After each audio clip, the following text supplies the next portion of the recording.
Okay, so this is Blizzard's description of Warsong Gulch. A valley bordering Ashen Vale and the Barrens, Warsong Gulch hosts a constant battle between the Horde and the Alliance. As 10 vs 10 capture the flag battle group. The first faction to capture 3 flags is victorious. Eager to aid their allies, members of every race in Azeroth rush to the Gulch to lend a sword or a spell to the conflict. Okay, now you have 2 options for getting the flag. You can either go up the ramp or the tunnel. Now I recommend the ramp because the tunnel is it's very close to the enemy's graveyard, so they'll be able to reach you and slow you easily, especially a hunter. Now also for obvious reasons, the tunnel usually has a speed boost in it, but if you're versing a smart team they won't leave the speed boost for you, so that's why I recommend the ramp. Okay, it's fairly obvious. The red is the berserker buffs, the green is the health regeneration, and the yellow is the speed boost. Now what I recommend for the start of a fight is you send the rogue to grab the speed boost and then to grab the berserker buff, so that way he can sap and individually pick off anyone that's trying to get the flag via the ramp route. So as soon as they come, the rogue can sap maybe 3 or 4 targets, and usually they'll stay behind if they're smart and watch out, but if they're not, then the rogue can easily just pick one off because he will have the 40% increased damage. Hey guys, this is what I recommend you have for your team.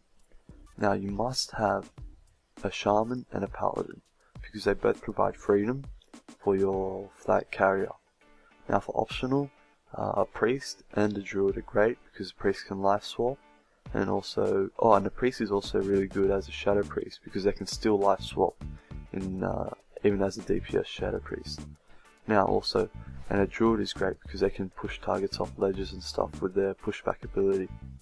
Now for tank, most people usually go with the warrior because of second wind and other various abilities, but I recommend going with warlock because if you watch one of my videos earlier, I showed how I can just with light as a feather buff, how I can get to the other end of the field like in under 4 seconds, 5 seconds, so straight away to my base. And then once I get to my base, I can put my demon-like teleport spell on the top, wait down at the bottom. Once the enemies do attack, I can straight away teleport back up, and then the enemy team has no other option but to go up as well. By the time they get there, I can jump back down, they jump back down as well, and then I can teleport straight away again. Because demonology warlocks have 2 teleports, one in metamorphosis form and one in caster form, so that's a huge advantage. You're just gonna pretty much having them run around. And then for DPS, now you must have a DK because you can death grip the flag carrier, but for the rest it's optional, and I didn't really want to put a constraint on it, but what I really recommend is a hunter because of their great damage, now a mage or a destro warlock because they both put out insane damage, and the mage does have a lot of CC. But here's a really good combination that I've actually seen in 3v3 arena, and it actually works. A rogue and 2 warriors. Now 2 fury warriors. So the rogue uses his AoE stealth.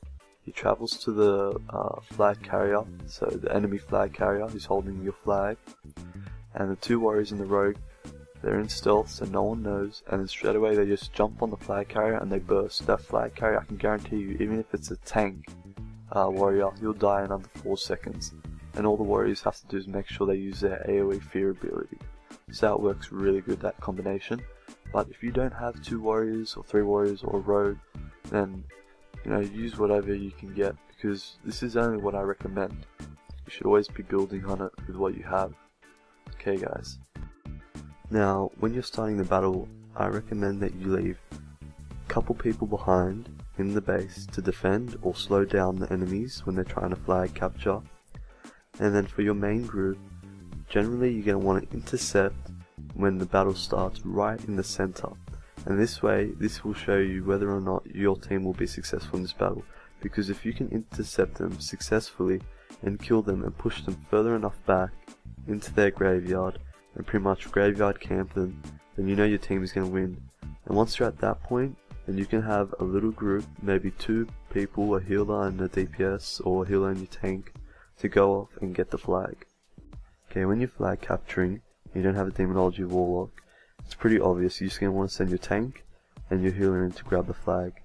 Now, there's most likely going to be people waiting for you in the flag room, so I recommend that you just leave your healer there to die, that's if he's being focused, and get out there as quickly and possibly as you can and regroup with your team that should be in the center fighting. Now, once you've reached your team, by the time you've gone to the bottom of the field with your team, your healer should have already graveyard res and you should be in the clear. Now, if you have a Demonology Warlock, then all you need to do is send the Demonology Warlock and the Mage into the flag room, no healer needed. Now, the Mage is pretty much, as soon as you enter the room, going to give the Warlock the light as a feather buff, because that lasts 24 seconds. Now, in that time, the Mage should have slowed down anyone who is attacking the Warlock, and the Warlock needs to remember to use his Howl of Terror to get anyone off him. And once he gets out into the open, the Warlock can Demonic Leap with maybe 15 to 10 seconds left on the light as a feather buff, and he'll be at the other end of the field within 5 to 4 seconds. Now, when you're flag defending, it's fairly obvious. You're going to want to have the tank and your 2 healers. One of the healers needs to be either the shaman or the paladin, so they can provide freedom.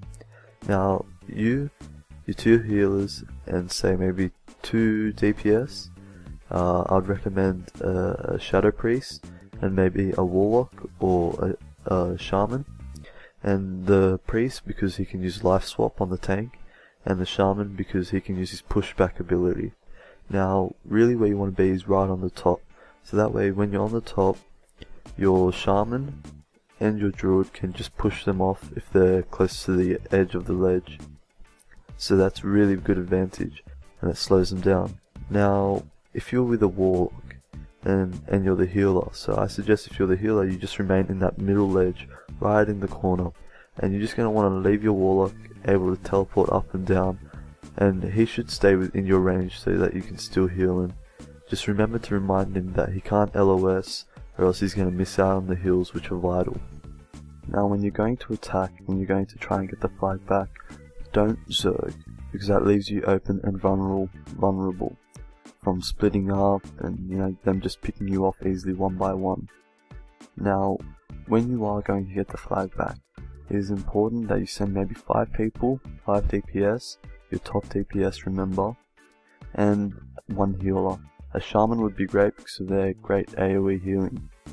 Now, once you have reached the top and you're attacking, make sure you grab the Berserker buff before, and I would suggest giving it to your Destro Warlock, because if a Destro Warlock pops everything, and he has the Berserker buff, and he's using Bane of Havoc, which pretty much allows him to use his Chaos Bond on 2 people, he's going to be putting out a lot of damage.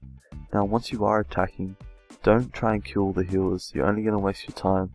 Really just want to have the healers CC'd as much as you can, maybe pushing them off the ledge or something like that, just CC them as much as you can, and then having everyone focus the flag carrier. But if there is only 1 healer and he does seem pretty squishy, then I would suggest taking him out as well, because it wouldn't take that long, especially if you're running with 5 people. Okay guys, that demonology trick where I can demonic leap pretty much the entire field and get to my base extremely quickly only works if you're attacking the alliance base, because the alliance base is on a higher level than the horde base. Now guys, I hope you found this helpful. Please leave a comment, please like, and please subscribe. That's always appreciated. And actually, I really do encourage you to leave a comment because I have been responding to all of them. Okay guys, I'll see you in the next video.